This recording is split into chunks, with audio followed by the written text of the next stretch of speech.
Et coucou la team Scorpion, j'espère que vous allez tous et toutes bien. On va faire la guidance sentimentale pour le mois de juillet 2022 pour le signe solaire ascendant et lunaire. N'oubliez pas que c'est général, ça ne peut pas résonner avec tout le monde et surtout essayez de l'adapter à la situation à laquelle vous vivez.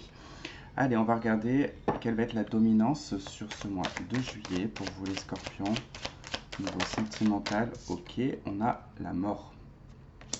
Alors c'est une transformation, on voit en notre deck il y a la clé, donc c'est peut-être la solution, peut-être de mettre un terme à une relation ou de mettre un terme à un schéma ou des habitudes tout simplement au niveau sentimental, une perception qui peut aussi changer.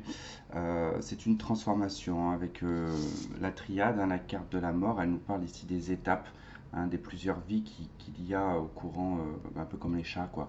Mais voilà, en tout cas, ce sont des élévations spirituelle au fur et à mesure et on atteint un stade où on s'élève vraiment et on est très connecté.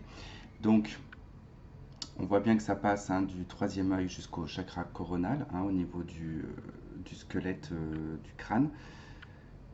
Donc pour moi c'est vraiment une étape pour vous qui va être assez élévatrice, je ne sais pas comment on dit, mais bon, en tout cas voilà, c'est de très très bon augure, j'ai l'impression. Allez, on va aller voir ce qui accompagne cette carte de la mort.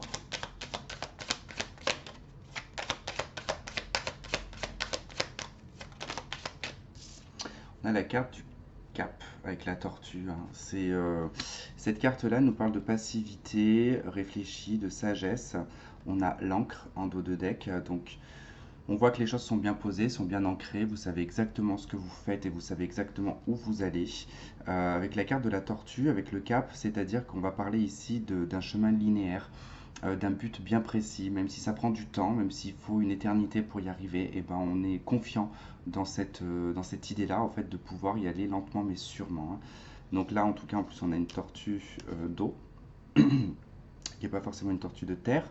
Donc les tortues d'eau sont beaucoup plus lentes une fois qu'elles sont sur la terre. Donc voilà, il y a aussi une idée quand même aussi émotionnelle, de la fluidité au niveau des émotions qui deviennent beaucoup plus linéaires. Je sais pas combien de fois j'ai dit linéaire. Allez, on va regarder avec le tarot.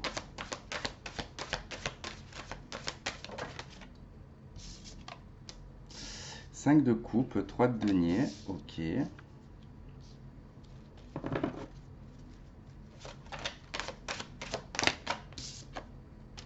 L'as de bâton.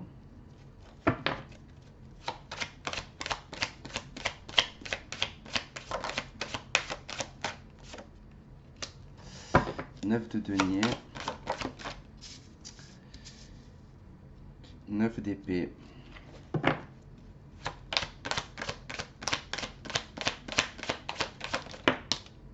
Ok, bon ben deux cartes.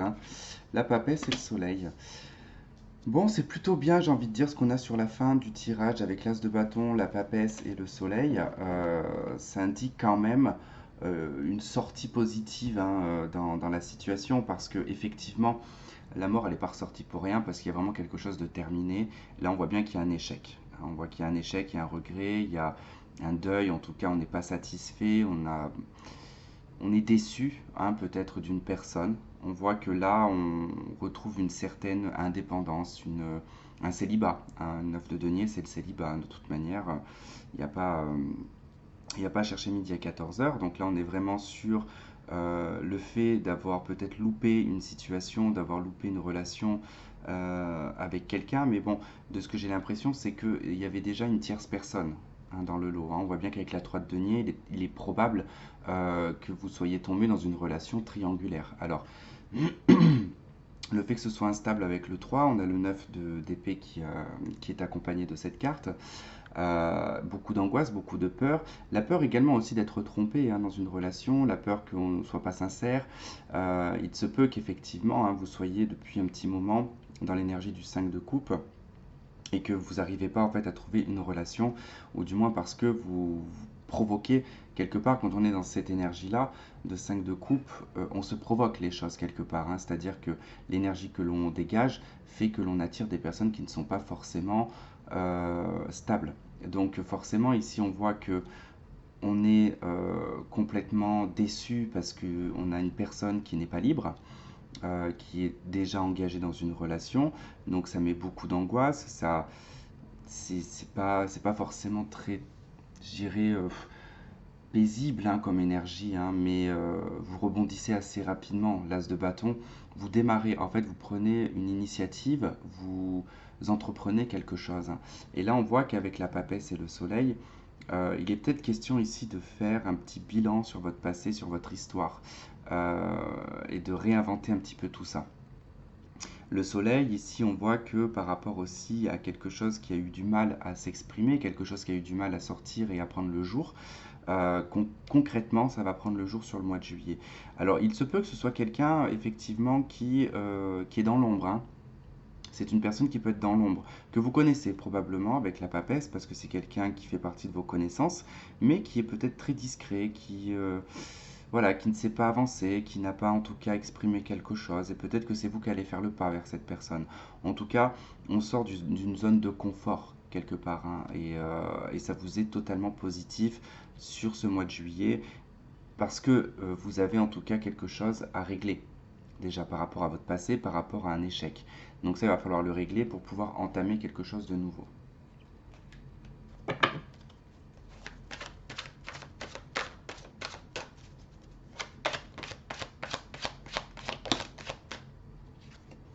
Alors on a le masque, donc quelqu'un effectivement ne s'est pas montré sincère. On a la carte flamme jumelle, ok. Ah mais je comprends ce qui se passe.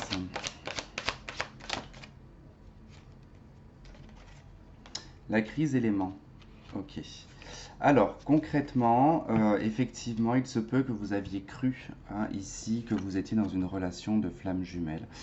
Euh, on s'est voilé la face. Concrètement, on s'est voilé la face. Pourquoi? Parce qu'avec cette personne, il y a eu beaucoup d'attraction.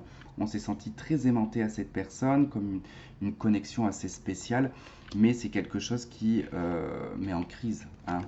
C'est quelque chose qui n'est pas forcément agréable finalement, parce que s'il y a toujours une problématique, et effectivement si cette personne est déjà engagée, parce que là ça peut nous parler d'une triangulaire, et ben peut-être que vous vous êtes voilé la face dans cette situation pendant très longtemps avec cette personne, pensant qu'un jour ben, on arrivera à officialiser cette relation, et puis finalement jamais rien ne s'est produit, puisque on voit bien que vous êtes angoissé de cette tierce personne, et que vous allez en tout cas prendre une nouvelle initiative sur ce mois de juillet, parce qu'effectivement c'est bien beau d'avoir une attraction, de ressentir un lien assez fort, mais si on ne peut pas en tout cas le vivre et qu'on vit uniquement de la crise, ça n'a pas de sens, d'accord? Donc on passe concrètement à autre chose. Enfin, pour moi, c'est un peu comme ça que je le vois, hein.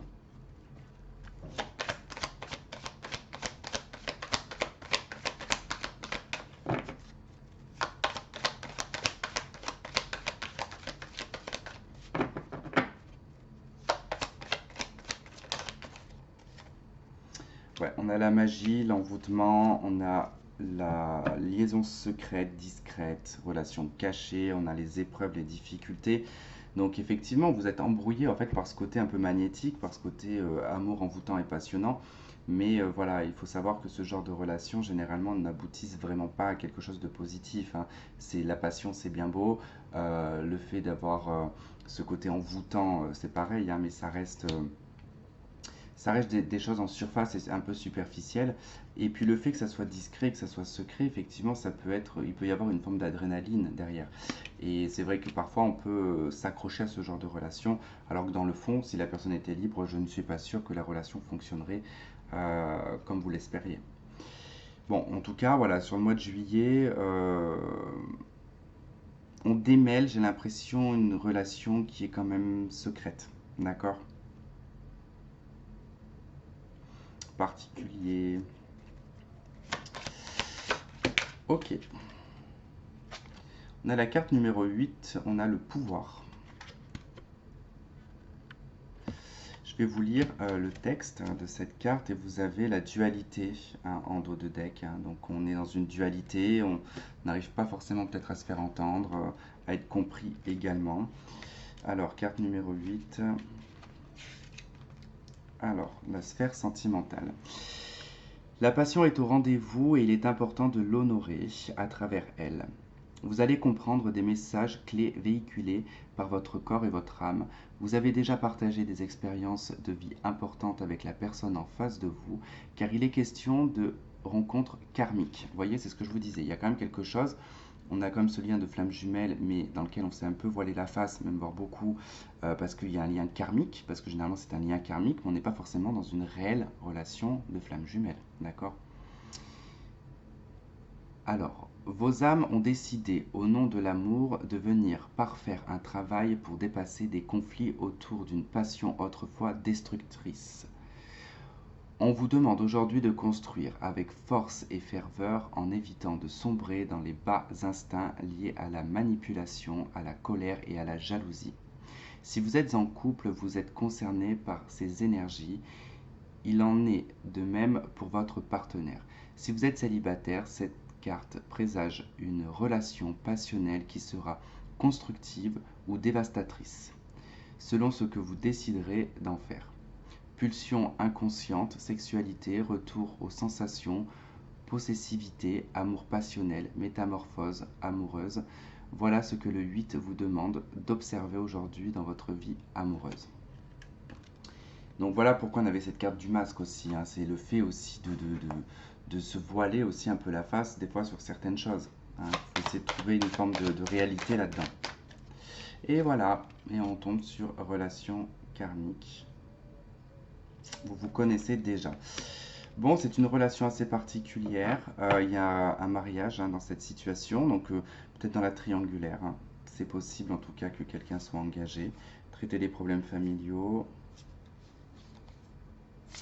Ouais. Donc voilà, pour vous en tout cas, ce mois de juillet, il est très orienté sur votre relation karmique, hein. Donc il y a du travail à faire, il y a un cap à passer, il y a une transformation aussi également. Il va falloir tomber le masque, voir les choses aussi avec un œil neuf et surtout un œil réaliste, hein. Voilà les scorpions, écoutez, j'espère que ce tirage aura résonné avec certains d'entre vous, que vous aurez trouvé des éléments de réponse. Je vous remercie de m'avoir écouté, de m'avoir regardé. N'hésitez pas à liker, à partager et à vous abonner si ce n'est déjà fait. Et je vous dis à très vite. Bye bye.